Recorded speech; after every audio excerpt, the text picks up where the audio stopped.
This is from I think did this yesterday. I didn't pay attention to it yesterday because I was busy. But one of the funny piece of dialogue that's come out over this video is people who think CD Projekt Red changed Siri's look because they got backlash by weirdos who thought Siri was ugly. They didn't change her look. You have to understand that people look different when it comes to a cinematic trailer and actual in-game gameplay and in-game cinematics. So she looks different in this particular tech demo because it's actual in-game footage versus the trailer where it was literally just a computer generated trailer. They look different. Like if you look at, to give you an example, pull it up now actually. The very first Witcher 3 trailer, Geralt looks nothing like how he looks in the actual game because one is in game and one is just a computer generated trailer for, you know, a cinematic. I'm just gonna find. All right, here we go. So this is the very first trailer they have for Witcher, and what you'll notice is that Geralt looks nothing like how he looks in the actual game. He looks way more grizzled and, you know, Geralt. By order of the Emperor of Nilfgaard, for the murder of the wounded, looting, cannibalism, you are hereby sentenced to death by hanging. Let's go further ahead. Or torment.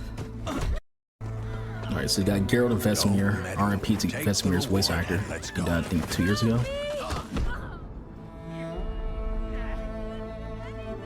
Knew you witches wouldn't scorn imperial gold.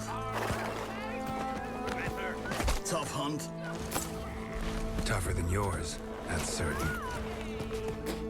Evil is evil. Lesser, greater, middling, makes no difference. Bring her down. Do it my way.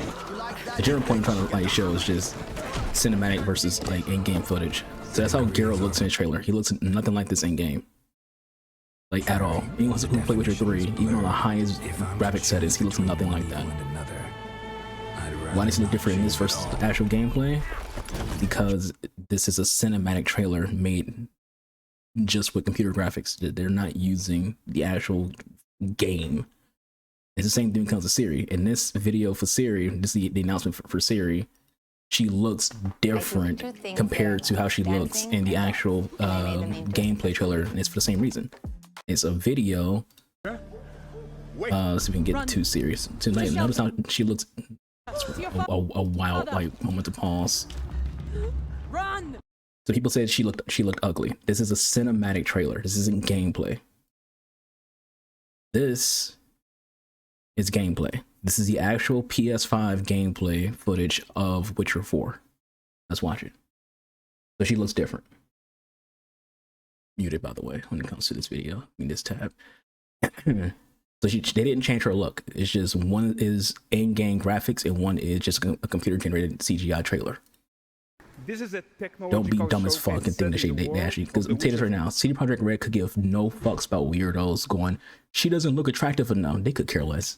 CD Projekt Red does not give a flying fuck about you weirdos who only play video games based on who is or who isn't beatable. By beatable, I mean beating your dick too. They don't care. You know, CD Projekt Red isn't like oh my god, they think we're woke. Let's not be woke. Did you play Cyberpunk? Have you read any of the Witcher books? They're very progressive. They don't give a fuck about y'all useless red pill opinions. What you just saw and are going to see now is running on. She looks older or something. Yeah, she's only older by a few years. 60 FPS with ray tracing. So in the game, you'll be playing as Ciri, a professional monster slayer, a witcher. She explores the world and hunts down monsters for coin. The region we are in is called Kovir. Kovir. It is in our books, but I don't think there's been any game that's had that location. Explored in a game. Maybe the first game. I haven't played the first game in a while. Ciri is investigating a monster, and after gathering new clues, she is heading back to a nearby village.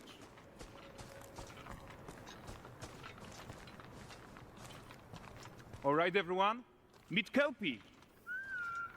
That's gonna be our version of Roach. Let weeds be weeds, Kelpie. So noticeably, she doesn't look as grayed and as old, if you want to say that, as the other trailer. Why? Because they're not the exact same kind of footage. One is in-game Unreal Engine 5 PS5 graphics, and the other is literally just using a high-end PC to make a cinematic trailer. So they're going to look different, just like how Geralt looks different. Ciri has her own loyal companion. We return to town. These two characters need to feel like one. Since you're gonna explore the world on horseback, riding needs to feel seamless, natural, and just fun. So basically they're saying that they've made horse riding better. Matching in Unreal. Which in general, riding Roach in the riding Roach in the last game, technically the second game as well, wasn't really bad. Like, it was definitely better than the third game. But it wasn't bad, but any kind of improvement is an improvement. So Ciri and Kelpie, they're perfectly synchronized when mounting from any angle and speed. And we also support root motion movement on Kelpie, so controlling her feels realistic and grounded. Got a girl horse. Really nice improvements this to game is woke. D.I. horse. Solver, and these machine-learned deformations. So you've got realistic muscles moving and stretching under Kelpie's skin without compromising the performance there.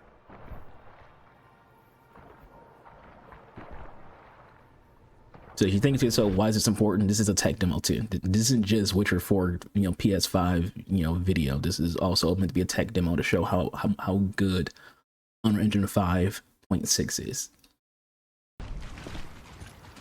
So let's leave Ciri behind. Which also is a big deal because CD Projekt Red has their own in-house engine, which is the Red engine. So this is the first game that they're putting out that doesn't use that engine. That's what Witcher 3 ran on. That's what Cyberpunk ran on. They ran on the Red engine. So this is a big deal for both CD Projekt Red and Unreal because it's a different, game studio using their engine. And talk about the world itself. So much of the Witcher world is natural, organic, especially Kovir with its dense forest and wild nature. Yeah, and wild nature is hard.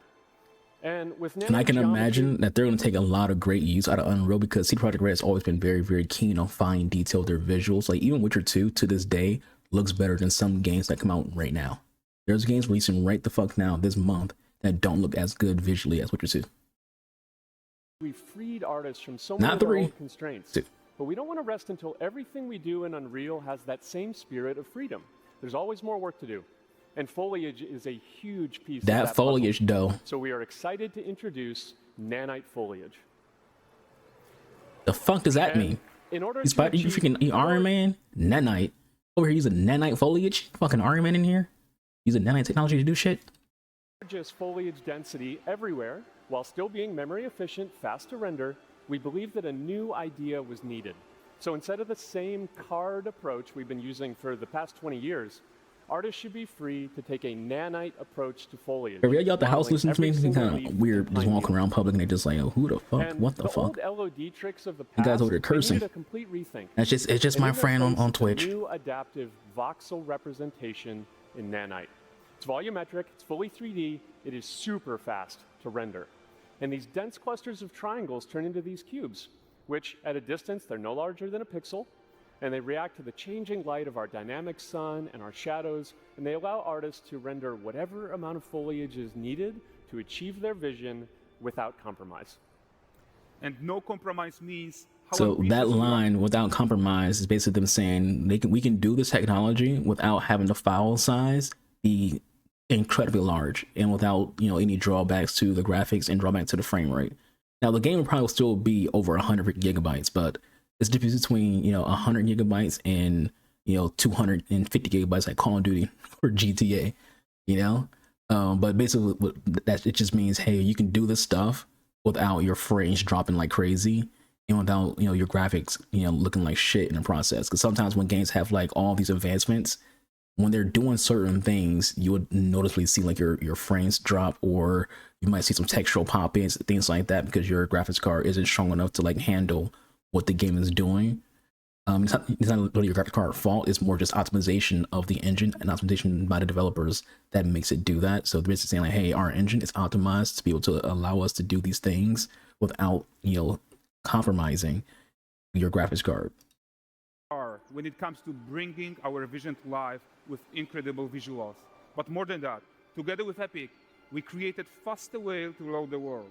We can now bring in more content more quickly for the smoothest possible experience as we fly down to catch up with Ciri.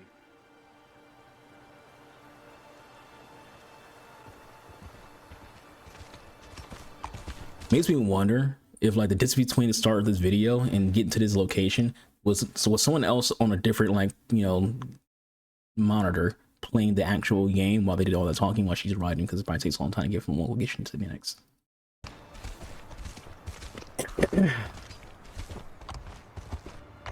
Welcome to Valdrest. So Valdrest is a port town, a hub for fishing, trade, and mining. It's one of those places where you can meet shady characters I wanna play this or game. overhear gossip from other lands. It's also This is gonna make me freaking do another Witcher conflict. playthrough. Just because. High-tech, let's leave Kelpie here and explore the marketplace and food. I want to see I'm series so blades. excited we can finally show you some of this stuff. Let's see what Valdrest has to offer. Not her again.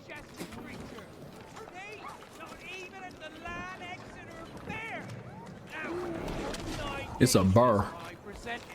Hey, boo boo. For the furry rascal will often wait at the fair's wait. Kind of gives me freaking Assassin's Creed Unity vibes when it comes to city population density and how you walk through the population with the whole hand pressing and things like that and knocking notice over how things. responsive the world is. It is very Assassin's Creed like. Character actions directly affect what happens around you. Sometimes even setting And kids up are stealing chain apples because you have to use apples Everything box is over. working together.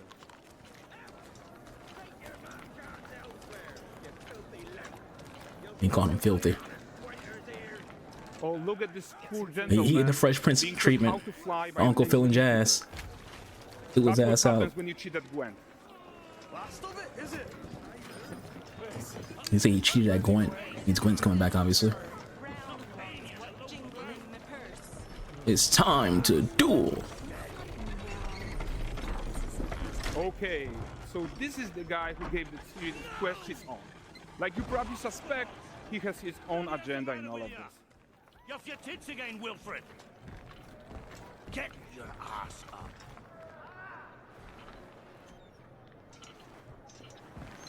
A typical day's toil. Who in? Witcheress. What news of my wagons?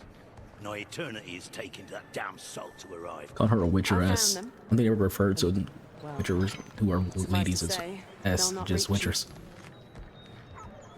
As for the salt, I found not one speck. I presume this comes as no surprise to you. Now. Kavir's smuggling trade is of note. They changed voice actors. She sounds different. The manticore that flattened your cart and devoured your men. Quite the opposite. Manticore. No, them winged hellspawn dwell in the arse end of Crane. They did recast. Joy While Watt was the Siri voice decides in what Witcher to do 3. about that merchant, Ciara let's take a look Berkeley at is the voice character for Witcher technology 4. that powers this marketplace. Why don't we listen in on these fishmongers? They're selling their wares, chatting. Morning, catch this is. Won't find none fresher. Rugged me ladies after one of them. Comes. Get this cleaned and gutted for you. You mind, dearest? Into seeing something more. Got mackerel cod, all Braxton's finest. And there is tons of tech to play here, even in this simple market stall. Metahuman tools, improved Unreal smart objects, chaos cloth, and more. Yeah, and all of this exists to make sure that the gap in quality between Siri and NPCs is as small as possible. Yeah, and closing that gap, it's not just about fidelity, right, but also authenticity.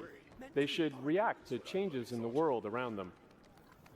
But the prisoner in Pillory isn't exciting enough for Valdrest. Let's grab everyone's attention with a circus.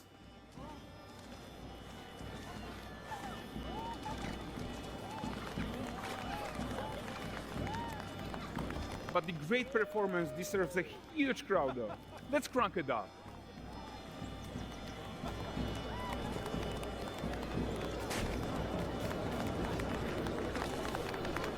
So you are seeing tons of optimizations here to many of Unreal systems, including an entirely new Unreal animation framework, allowing us to fit easily in our 60 FPS budget, not just in rendering, but also with room to spare on the game thread.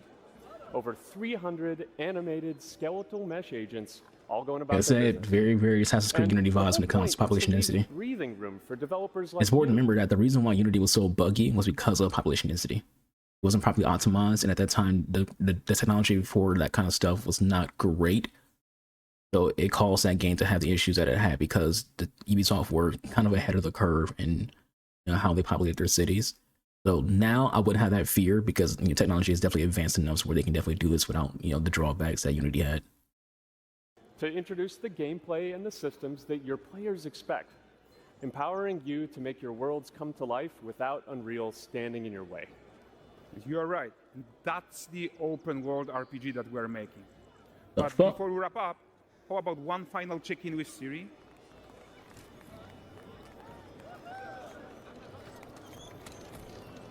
We are making this game to On be a the boat. most immersive and ambitious open world Witcher game ever.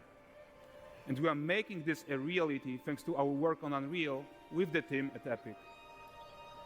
I think what we're doing together is going to bring in a new generation of open world RPGs, and I'm so proud of what we accomplished so far.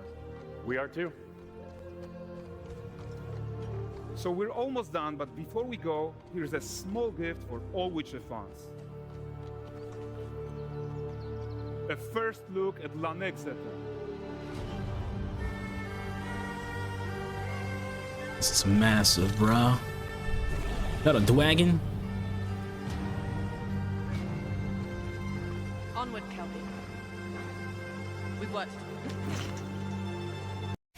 Is that a dungeon we want to attack, or is that our hub base? How you have freaking Kaer Morhen for Geralt. Bad Man will also want to go to Kaer Morhen because Geralt, her unofficial fucking dad. Home is home. Guys, I mean, the only reason why I was guess that it's probably one of the, I won't say first, but one of the early game locations to attack at would be because she said let's get to work.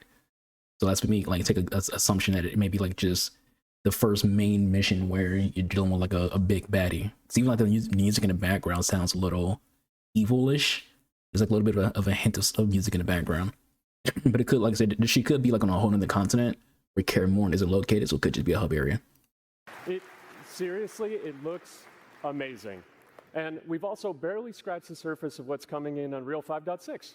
So here's Julien to tell you even more. Thank you very That man much. thinks some freaking stank on that goddamn Julien. Do the accent, he's like, Julien? He didn't say Julien, he said Julien. Do a whole little French accent. That dude ain't French. I mean, Julien might be, but that dude who said it wasn't French.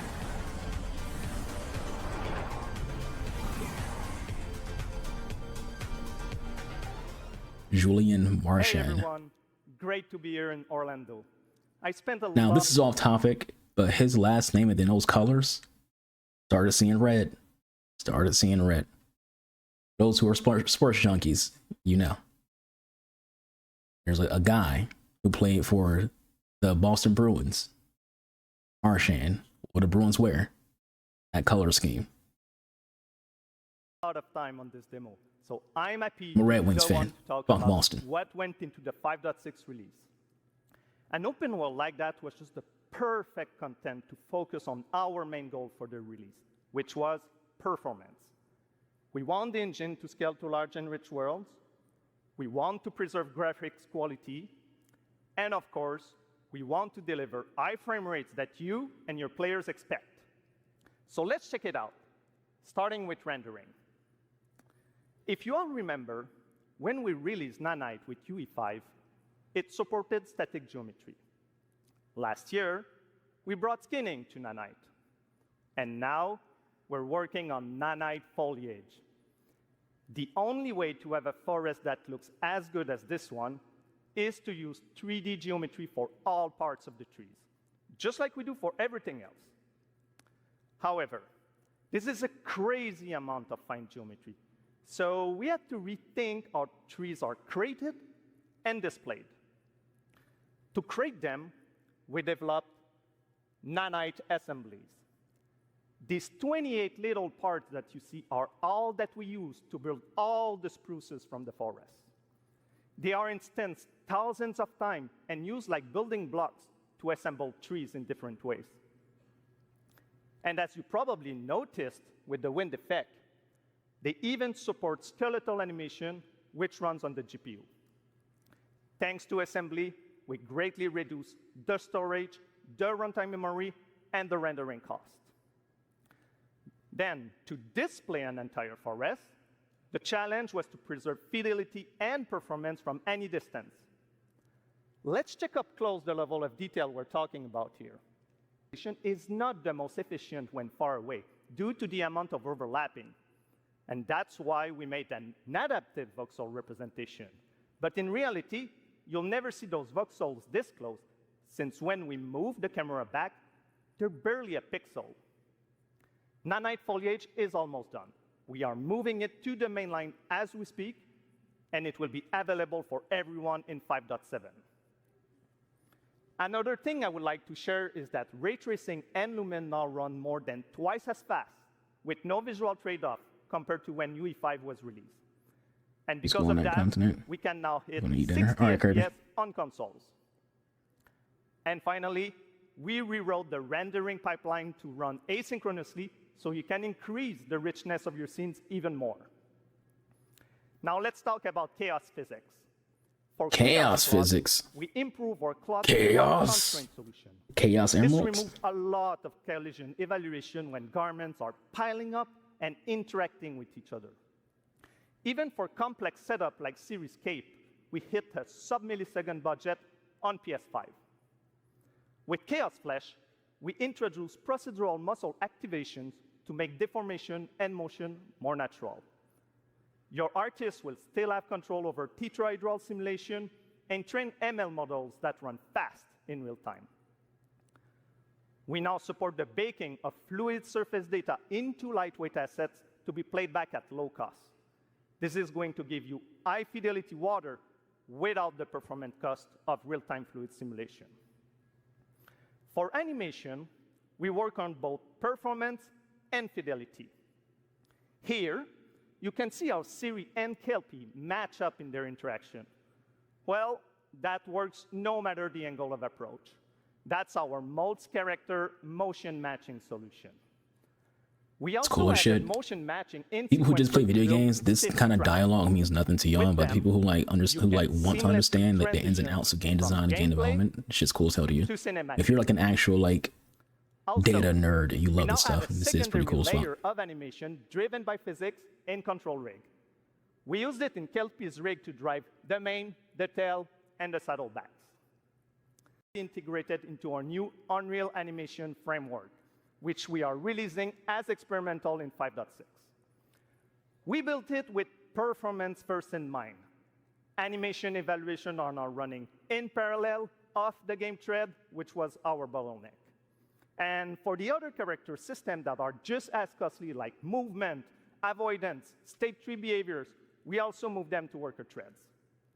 This is really going to help you create scenes that are crowded and lively.